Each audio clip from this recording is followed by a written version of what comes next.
Welcome to the Experience Podcast. People call me Dennis, and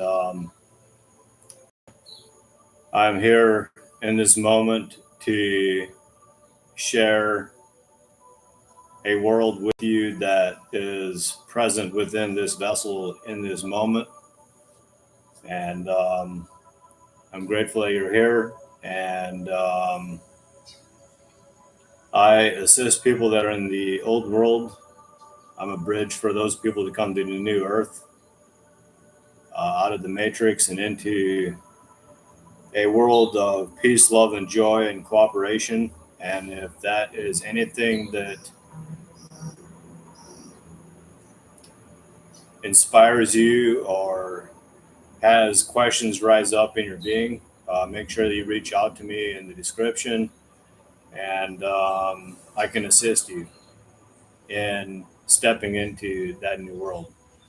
And I'm grateful that today Neal is here with me.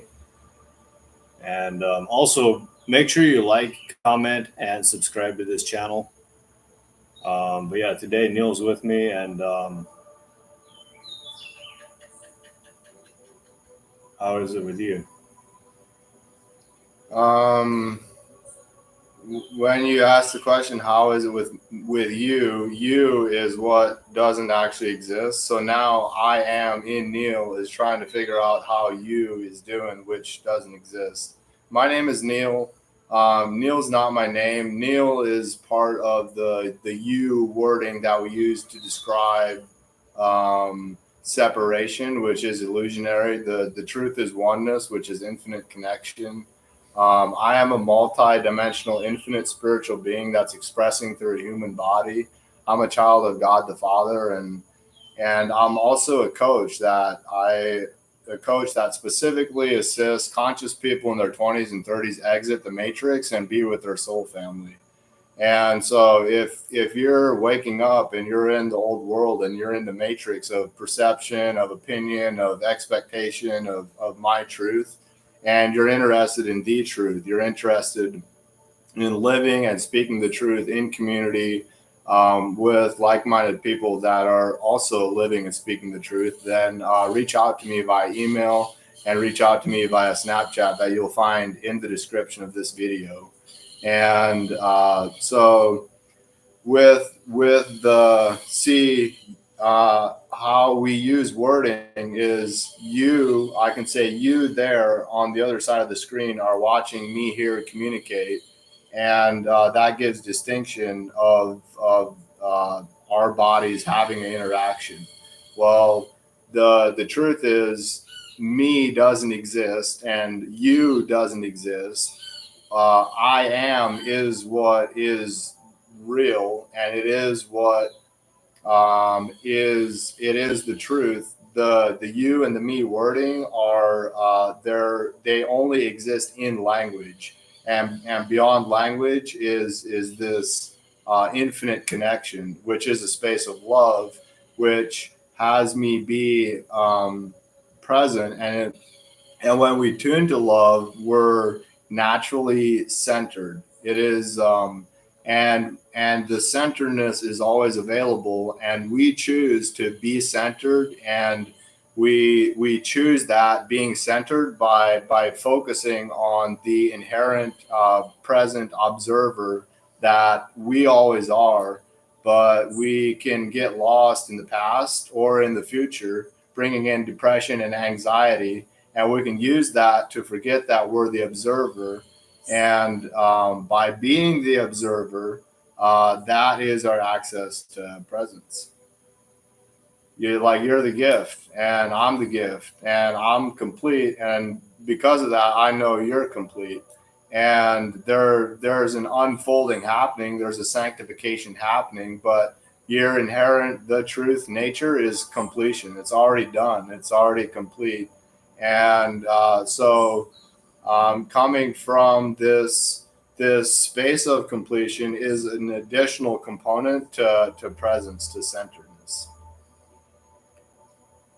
Because when someone is not feeling that they're whole or complete, they're either living in the past or in the future. and they're either living in anxiety or depression of what they could be doing or not be doing. So when you recognize that you're whole and complete, um, there's nowhere to get to. There's no doing to be done. What's done is done, and that's it. That's completion. Um, so The old world tells us that we're not complete and that we need to fix ourselves to get complete. And even the whole woke culture is like that. It's like, yeah, like you need to grow into your completion. Bullshit. yeah, they're always dangling the carrot Exactly. in front of you. Like you got to get somewhere. Like, and you go anywhere, like you'll see billboards of, oh, you need this to feel happy, and you want to make sure that they'll put a beautiful lady on a billboard with some fucking designer purse or something, and put a big smile on their face, acting as if that's what truly makes her happy. Or it could be a young kid with a new pair of Nike shoes and the latest iPhone. And so, in the old world, that's what we're taught is when we have those things that we're complete, and it never fucking ends. So if you want the recipe to be whole and complete, reach out to Neal or I. It's a very, very simple recipe. It's so simple that even if I were to share it with you right now in this video, you would probably, your ego would go fucking nuts and freak the fuck out and be like, oh no, it can't be that simple. So that's why I'm encouraging you, like, if this actually resonates within you, reach out one on one and inquire what we're speaking of. Because I know for me, had I heard this in the old world, what I'm speaking to in this moment, I would be like, the old self would have been like, you are fucking full of bullshit. And so that is an invitation.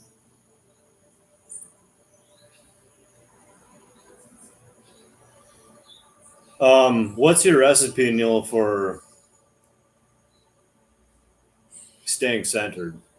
Like, It's directly tied to what I'm committed to, and um, my number one commitment is God. So, God, how's that a commitment? Well, it's specifically like being completely unattached from this world and being completely merged with Source, being to the extent that I used to think it was possible in the physical dimension, but I don't think it's possible.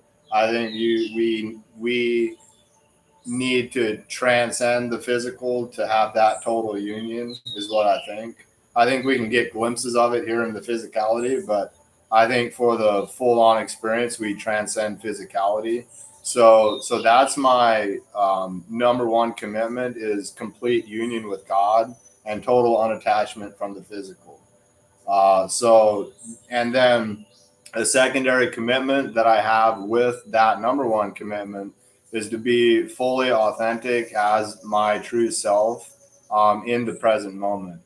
And that full authenticity combined with my commitment of union with God is my North Star. It's my focus point and my orientation and my goal.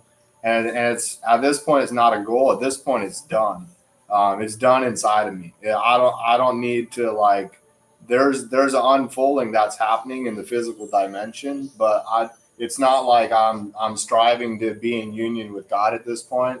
I just know that it's inevitable, and then the only thing that's left is to be fully authentic in the moment of, hey, this is actually where I'm at, and then it's through that authenticity, and um, it's really the authenticity is what has me be present, because to be inauthentic is to bring in something that isn't in the present moment, and it's to bring that thing into the present moment, and then call that inauthentic thing, like take my name for example, Neal. Like, that isn't who I am. So I can speak from who I am, from the true self about my name, and through that maintain presence. But it's not like Neal is doing the talking. It's like the true self is doing the talking, and it's by tapping into that true self fully, authentically, opening up my heart and actually expressing that true self. That's how I actually be present in the moment, because Neal literally doesn't have capacity to be present in the moment, because Neal is the egoic construct. Neal is the ones with the programs from all of society, like we have multiple selves, and I could distinguish that as like three selves, like the ideal self, the real self, and the true self. And the true self is the self that has capacity to maintain presence. The ideal self is not present. The ideal self is just dancing all the time. And so when if I were to go to my ideal self and think that I would be the name Neal, like I used to think that in the past, but I don't anymore. I know that's an aspect of who I am, but I know that's not the entirety of who I am. So it's being in the knowing of the authenticity of the true self is where that maintaining of presence comes from. And you mentioned not being attached to this, like being unattached to, I forget the exact words you used, but being unattached to like this physical reality. Is that what the words you used? Yes. So what does that look like? It looks like being the true self, because it's only the ideal self that actually like wants to be here. I distinguished this in a master class just recently, and I think it's actually the last master class that I uploaded. That Neal is actually the only one that, like, the egoic identity. That's the only one that per se wants to be like alive on Earth, and my true self is good to go whether I'm on Earth or whether I'm in an ethereal, non-physical dimension. So So what if it's like God's obviously the fact that you're here, just the fact that you're sitting in a seat, there's a you wouldn't be here if if it wasn't God's will.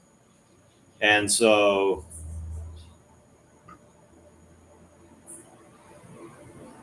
is there ever like this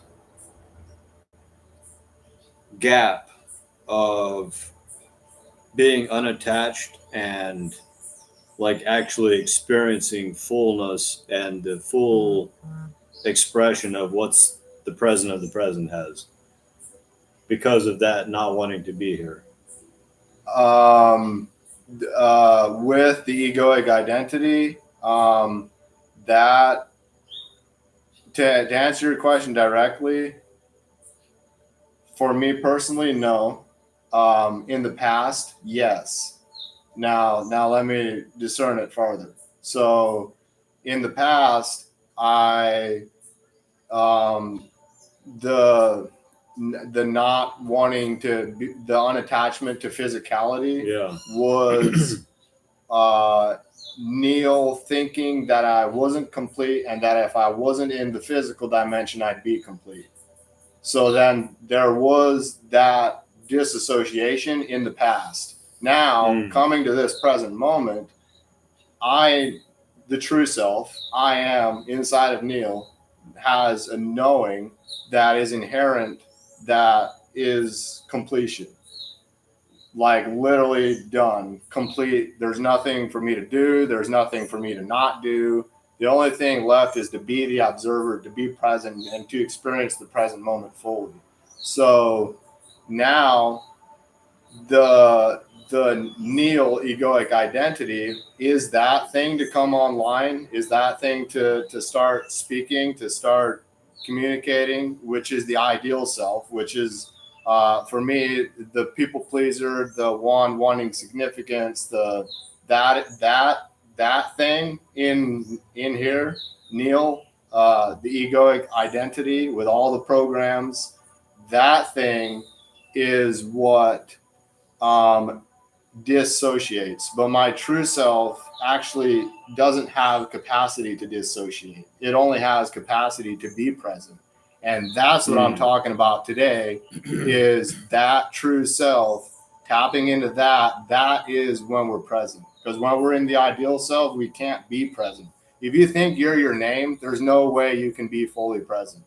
When you have this inherent knowing that the name is part of who I am, but it's just an aspect, then there's a degree of presence that starts coming online. Might not be fully complete, but I'm declaring that I am complete as the true self. And because of that, it's that seeing Neal, seeing how he's moving in the world while maintaining the knowing of the true self that I am. And that's expressing through. And that same thing that's expressing through Neal is the same thing in Dennis. It's the same thing in you. It is oneness. It's love. It's infinite connection.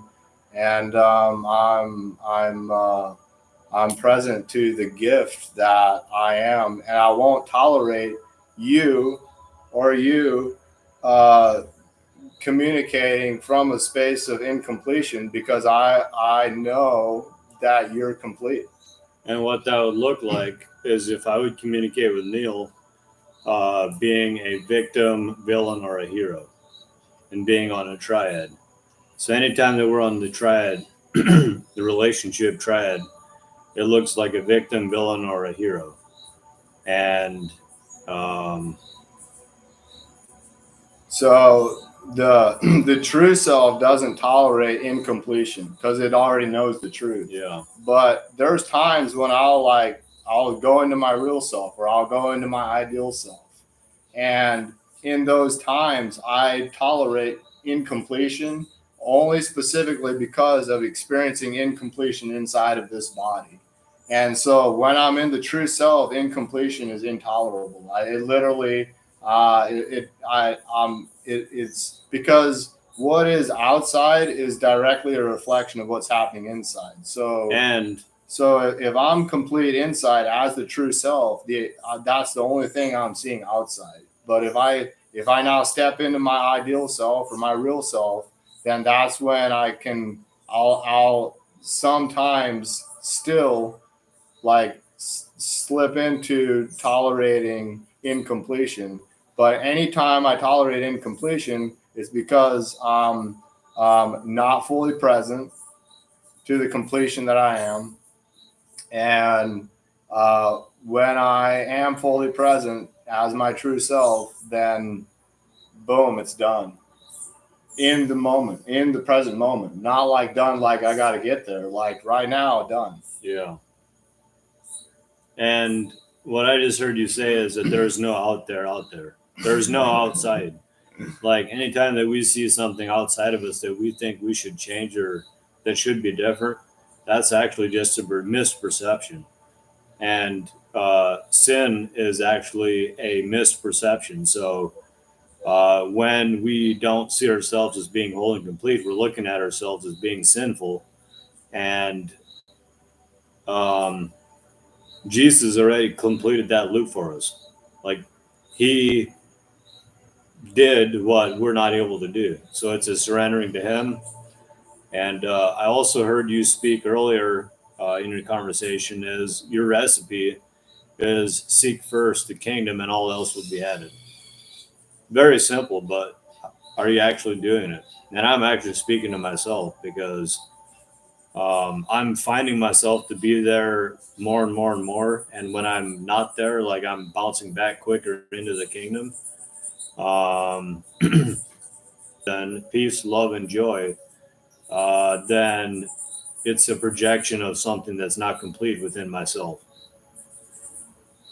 Yeah, and seeking first the kingdom, that's not the exact wording I use, but it is precisely what I'm talking about, like to a T. And it's where I'm communicating from as well.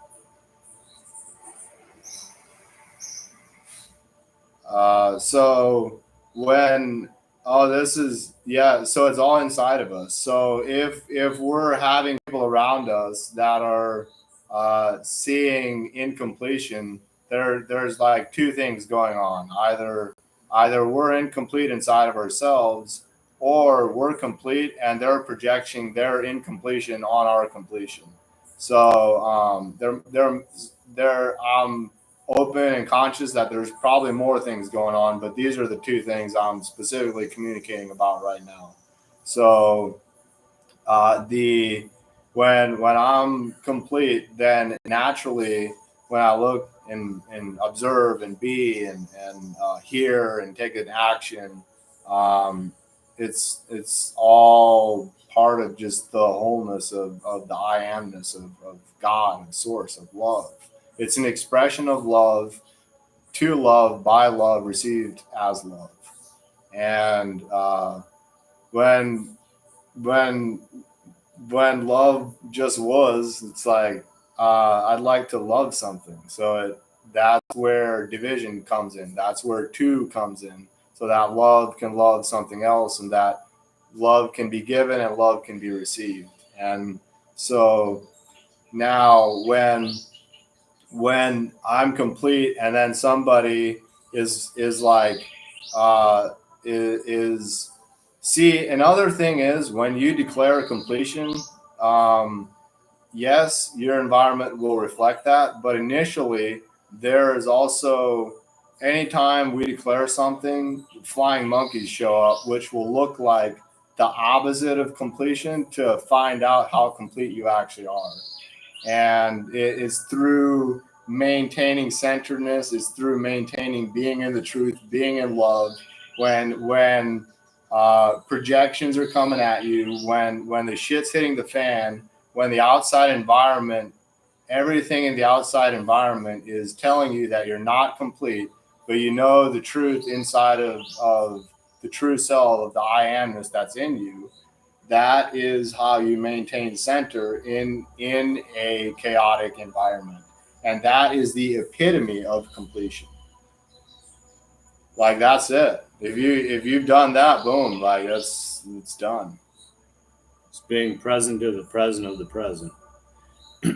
And if you go deep on what I just shared, you'll find what Neal was talking about. With that, I'm complete. Is there more you want to speak to? Yes, I do. There is an event coming up this weekend called the Off Grid Dream Life, and it is this Saturday at it's going to be June 29th, and I'm going to put a link in the description. If any of this resonates, there is an opportunity to buy a parcel of land here in the new earth, and we're getting ready to plant 1,000 fruit trees. Over July 4th, we're going to have a big interdependence celebration. So food, water, and shelter, and so you're invited to that. And also August, I believe it's 22nd, we have the Remember Experience, and this is also an invitation to come to that. And with that, I'm complete. And I will put that link in the description as well. I love you. Peace.